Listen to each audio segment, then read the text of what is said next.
Gaurko honetan, ekuazio sistema ez linealak zelan ebazten diren ikasiko dugu. Horretarako, aurreko bideoetan ikasitako metodo batzuk erabiliko ditugu. Hau da, ordezkapen metodoa, berdintze metodoa edo laburtze metodoa. Hala ere, ekuazio sistema ez linealak ebazterakoan, kontuan izan beharko ditugu bi gauza. Alde batetik, ekuazio sistema ebazterakoan, soluziorik bidean ez galtzea, gerta liteke soluzioren bat ez ikustea. Eta bestetik, ebatzita dagoenean, lortutako soluzioak hasierako ekuazio sisteman konprobatzea. Baina egin ditzagun adibide pare bat. Sistema hau ikusten duzuenez, ekuazio sistema ez lineala dugu. Bigarren ekuazioa funtzio lineal baten moduan ezin dugulako idatzi. Hau ebazteko, ordezkapen metodoa erabiliko dut. Horretarako, lehenengo ekuazioan, I askatuko dut. Beraz, I berdin, bi, ken, hiru, isa. Eta orain, iren balioa bigarren ekuazioan ordezkatuko dut. Isa bider, iren balioa bi, ken, hiru, isa, berdin, minus bat. Orain, eragiketak egingo ditut. Bi, isa, ken, hiru, isa, berbi, berdin, minus bat. Bigarren mailako ekuazio bat dugunez, gai guztiak lehenengo atalera eramango ditut. Eta ordenatu egingo ditut. I minus hiru, isa, berbi, gehi, bi, isa, eta minus bat bestaldera, gehi, bat, berdin, 0. Nik, isa berbiren koefizientea positibo izatea gustatzen zait normalean. Beraz, gai guztiei zeinua aldatuko diet. Hiru isa berbi, ken bi isa, ken bat berdin 0. Orain, bigarren mailako ekuazioen formula aplikatuko dut. Isa berdin minus b, bi, plus minus, errokarratua. B berbi, lau, minus lau, bider A, bider hiru, minus amabi, bider C, gehi amabi. Zati, bi biderra, bi bider hiru, 6.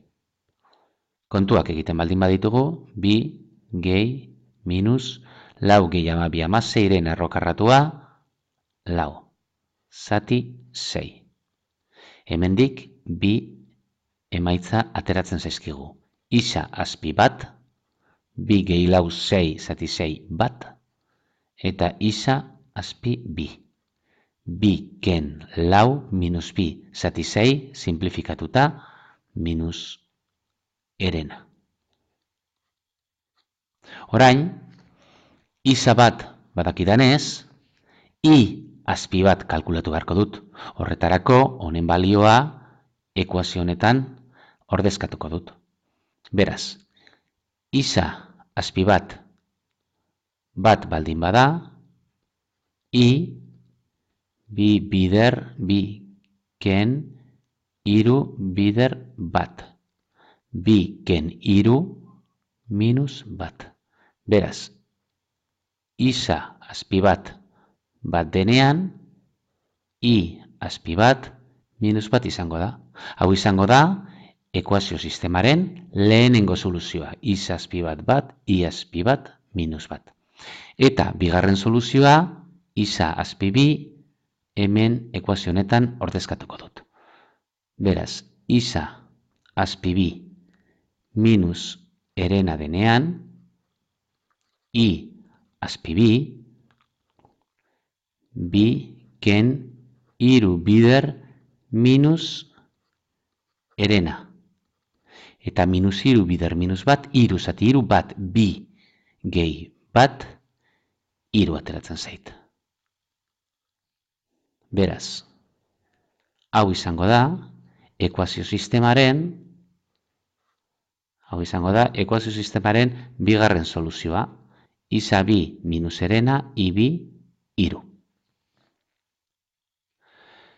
Hasieran ikusi bezala, soluzioak konprobatu egin beharko lirateke. Hau da, isa bat eta I bat bi ekuazioetan ordezkatu eta ikusi ia berdintzak betetzen diren, eta isa bi eta i bi ekuazioetan ordezkatu eta baita ere konprobatu. Kasu honetan bi soluzioak zuzenak dira.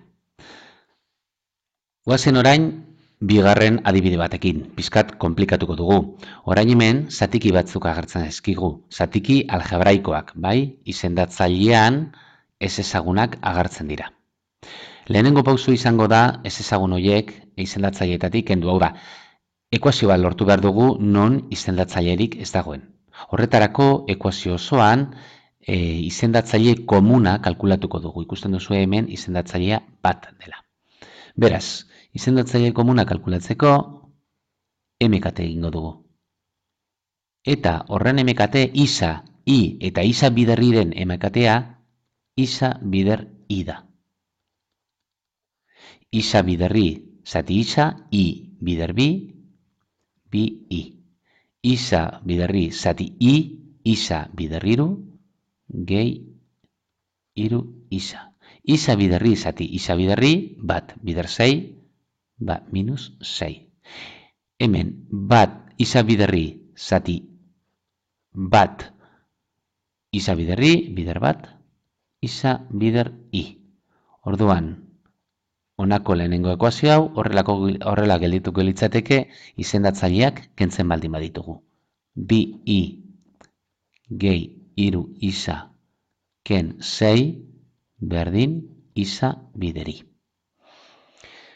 Orain, bi ekuazio hauek erabiliz, ordezkapen metodoa aplikatuko dugu. Horretarako, bigarren ekuazioan,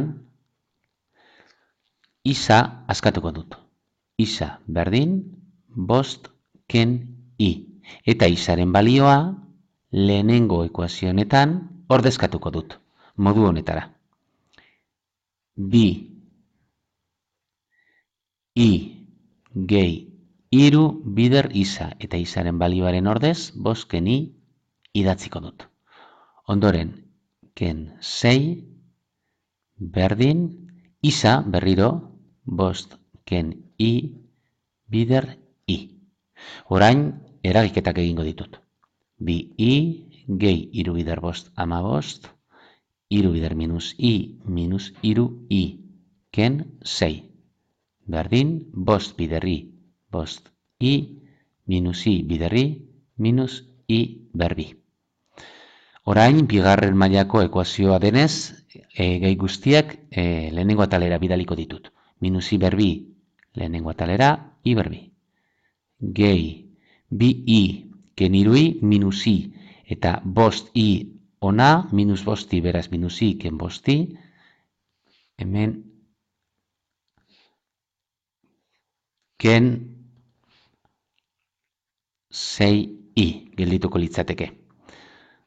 Ondoren, zenbakiak amabost ken zei, bederatzi, gehi bederatzi, berdin, 0.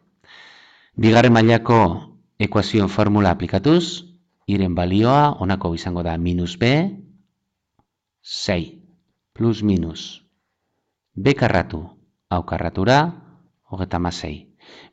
Ken lau bider a, bider b, ken 36.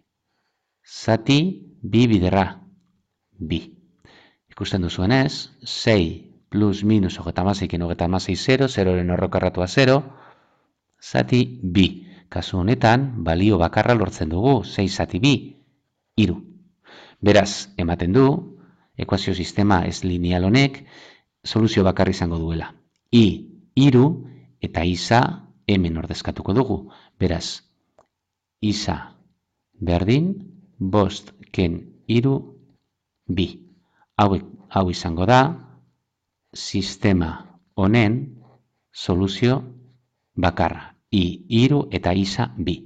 Orain, zuen kontura, honako bi sistema ez lineal hauek ebastea.